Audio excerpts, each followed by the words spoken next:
നമ്മളെ അവിടെ പടം തീർന്നപ്പോഴേ അതിൻ്റെ ആരെങ്കിലും പറഞ്ഞിട്ട് ബഷീർ അറിയണ്ടെന്ന് കരുതി ഞാൻ എം ഡിയെ വിളിച്ചു. പറഞ്ഞ് നമുക്ക് അവിടെ ഒരു സ്ക്രീനിങ് അറേഞ്ച് ചെയ്യണം, അദ്ദേഹത്തിന് കാണിക്കാൻ വേണ്ടിയിട്ട്. എന്നിട്ട് നമുക്ക് ഫ്രണ്ട്സിനെയൊക്കെ വിളിക്കാം, കുഴപ്പമില്ല, അങ്ങനെ ഒരു പ്രിവ്യൂ പോലെ ഇതിന് വേണ്ടി വയ്ക്കണം, വെളിയിലാരും കാണുന്നതിന് മുമ്പ് വേണമെന്ന് നിർബന്ധമുണ്ടെന്ന് പറഞ്ഞു. അല്ല, അവിടേക്ക് വന്നാൽ മതി, നമ്മളെല്ലാം ചെയ്യാം. അപ്പോൾ അത് അദ്ദേഹം തീരുമാനിച്ചു, അറിയിച്ചു. ഞാൻ പ്രിൻ്റുമായിട്ട് നേരെ അങ്ങ് അവിടെ പോയി ആദ്യം സ്ക്രീൻ വെച്ചു. അതിൽ അപ്പോൾ കോഴിക്കോട്ടെ ഈ പ്രമാണികളെല്ലാം കാണാനുണ്ട്. പടം തുടങ്ങി ഇങ്ങനെ പോയി എല്ലാവരും യുണൈറ്റിട്ടും അദ്ദേഹം അവിടെ തന്നെ ഇരിക്കുന്നു.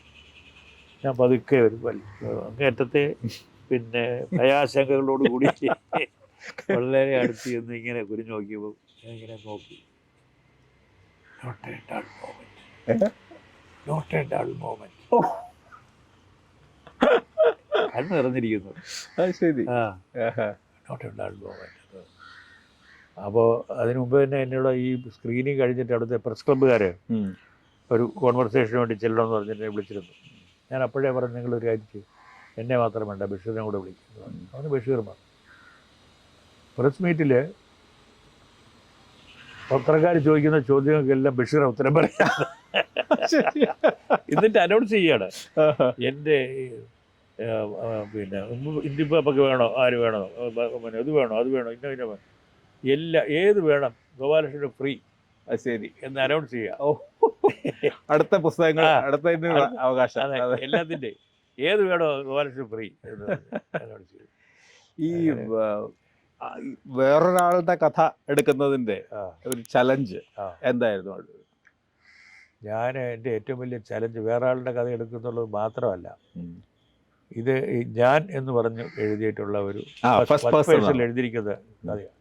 അപ്പോൾ എനിക്ക് ബഷീറിനെ ക്രിയേറ്റ് ചെയ്തേ കൊള്ളൂ. അതായിരുന്നു ഏറ്റവും വലിയ ചലഞ്ച്.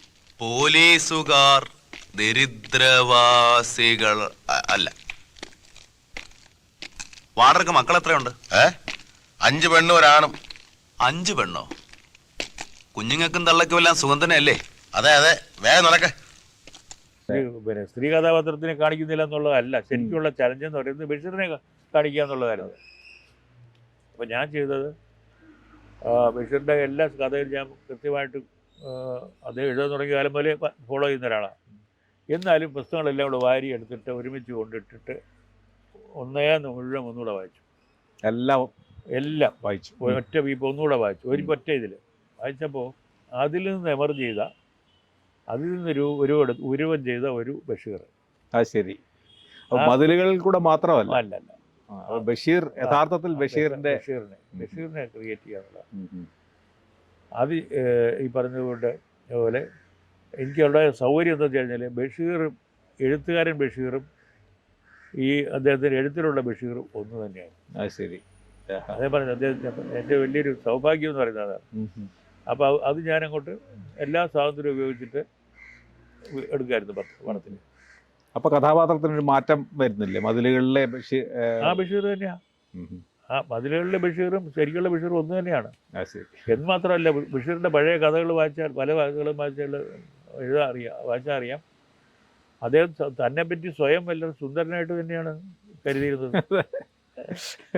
എന്നിട്ട് ഈ പ്രസ് മീറ്റിനിടയ്ക്ക് അങ്ങനെ പറഞ്ഞു, എനിക്കിപ്പോൾ ഒറ്റ പ്രശ്നമേ ഉള്ളൂ, എവള് വൈഫ് ഒക്കെ വന്നിരുന്നു കൂടെ. അപ്പോൾ പറഞ്ഞു, എവള് വീട്ടിൽ ചെല്ലുമ്പോൾ ഇനി പടത്തിൽ കണ്ട ബഷീർ ഇവിടെ എന്ന് പറഞ്ഞാലോ, ഇങ്ങനെയൊക്കെയുള്ള ജോക്കുകളൊക്കെ അടിച്ചോണ്ടിരുന്നു. ശരി. ഈ കഥാപാത്രങ്ങൾ ബഷീറിന്റെ മാത്രമല്ല, ഇന്നത്തെ മതിലുകളിലെ ചില പുതിയ കഥാപാത്രങ്ങളെയും അടൂർ ഇൻട്രൊഡ്യൂസ്. ഇപ്പോൾ രവി വെള്ളത്തോളിന്റെ കഥാപാത്രം റസാഖ് അതിലില്ല. അപ്പൊ അതൊക്കെ അത് ഞാൻ രവി വെള്ളത്തോളിന്റെ കഥ വരുന്നത്, അത് എഴുതിയിരിക്കുന്ന ഒരു ഷോർട്ട് സ്റ്റോറിയാണ്.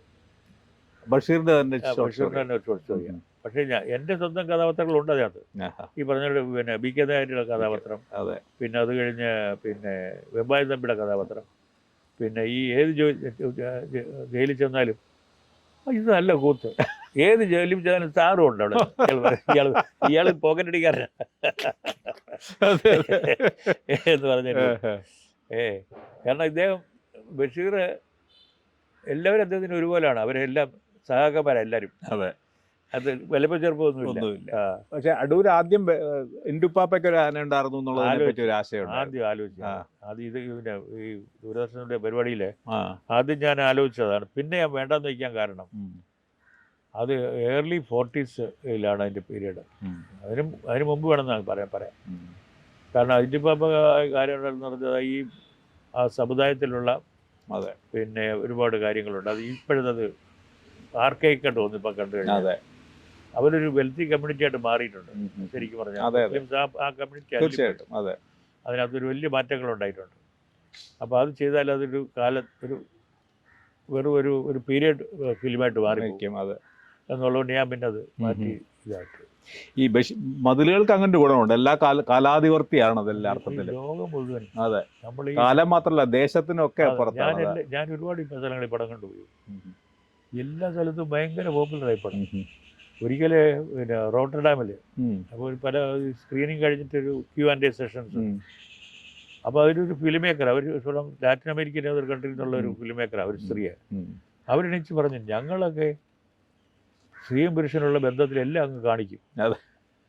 അതിനൊന്നും സാധിക്കാത്ത സെൻഷ്വസ്നെസ് ഈ പടത്തിൽ കിട്ടി. അതെ. അതെങ്ങനെ സാധിച്ചു എന്ന് ചോദിച്ചു. ഞാൻ വളരെ എളുപ്പമായിട്ട് പറഞ്ഞു, അത് credit goes to the writer. അതെ. അത് വളരെ രസകരമായിട്ടുള്ള ഒരു പരാമർശം ഞാൻ വായിച്ചിട്ടുള്ളത്. ഈ റോട്ടർഡാമിലെ ഈ സ്ത്രീ ആ. ഒരുപക്ഷെ ഇതിന്റെ ഈ സിനിമ മറ്റാരും കാണാത്തതുപോലെ ഈ സിനിമയുടെ ഇറോട്ടിസിസം, അതിനകത്തുള്ള ഒരു ലൈംഗികത അല്ലെങ്കിൽ ഒരു രതി അതെ. ഒരു വളരെ പ്രധാനപ്പെട്ട സംഗതിയാണ്. അപ്പൊ അടൂരിന്റെ സിനിമകളിൽ അങ്ങനത്തെ ആരോപണം വന്നില്ലെങ്കിലും പക്ഷെ എല്ലാ സിനിമകളിലും അതിന്റെ ഒരു നൂലോടി നിൽക്കുന്ന ഒരു സംഗതിയുണ്ട്. ആ ഒരു ഡിസയർ എന്ന് പറയുന്നത് അതിന്റെ ഒരു വെറും ഫിസിക്കൽ മാത്രമല്ല, പക്ഷെ ഫിസിക്കലും ആണത് പല അർത്ഥത്തിലും. ചിലപ്പം ചില നോട്ടങ്ങളും കൊടിയേറ്റത്തില് പറഞ്ഞ പോലെ ഒരു പ്രായമായ രണ്ടുപേരുമാണ്, പക്ഷെ വളരെ സെൻഷ്വലാണ്. അപ്പോൾ അതൊരു ബോധപൂർവമാണോ ഈ ഒരു ലൈംഗികത എന്ന് പറയുന്നത്, അല്ലെങ്കിൽ അല്ല, ഇത് നമുക്കൊക്കെ ഉള്ളതാണ്, ജീവിതത്തിലുള്ളതാണ്. അല്ല, അതിനെ മറയ്ക്കാൻ പാടില്ല. കാരണം അതിൻ്റെ ഒരുപാട് ഭംഗിയുള്ളതാണത്. അതെ.